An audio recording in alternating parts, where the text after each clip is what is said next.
चलो, जर तुमचं फार्मसी झालं असेल, बॅचलर ऑफ फार्मसी 4 वर्षाचं किंवा पोस्ट ग्रॅज्युएशन एम फार्मसी, तर तुम्ही कल्याण डोंबिवली महानगरपालिका या पद भरतीमध्ये आतापर्यंत अप्लाय केलं नसेल तर आज 11:55 जे आहे ते ॲप्लिकेशन फॉर्म स्टार्ट असणार आहे. तुमचं फार्मसी स्ट्रीममध्ये बॅचलर किंवा पोस्ट ग्रॅज्युएशन झालं असेल आणि तुम्हाला गव्हर्नमेंटमध्ये जर नोकरी करायची असेल तर तुमच्यासाठी खूप मोठी आणि महत्त्वाची संधी आहे.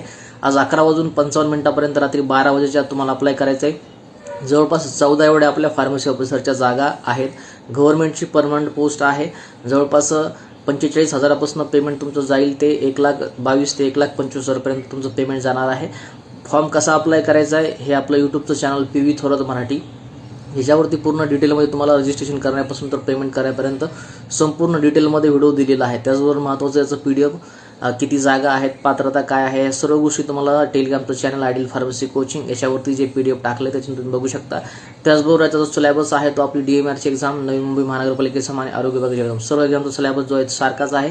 आणि आपले जे महत्त्वाचे 3 बुकलेट आहेत त्याच्यामध्ये हा पूर्ण जो सिलेबस आहे तो थेरी फॉर्ममध्ये कव्हर केलेला आहे. म्हणजे जो टेक्निकलचा फार्मसीचा पोर्शन आहे तो थेरी फॉर्ममध्ये कव्हर केला आहे. पुस्तकं Amazonवरती, फ्लिपकार्टवरती अवेलेबल आहेत. जर तुम्ही ऑफलाईन शॉपमधून तुम्हाला परचेस करायचं असेल तर डायरेक्ट ऑफिसमधून आपल्या संभाजीनगरमधून परचेस करू शकता.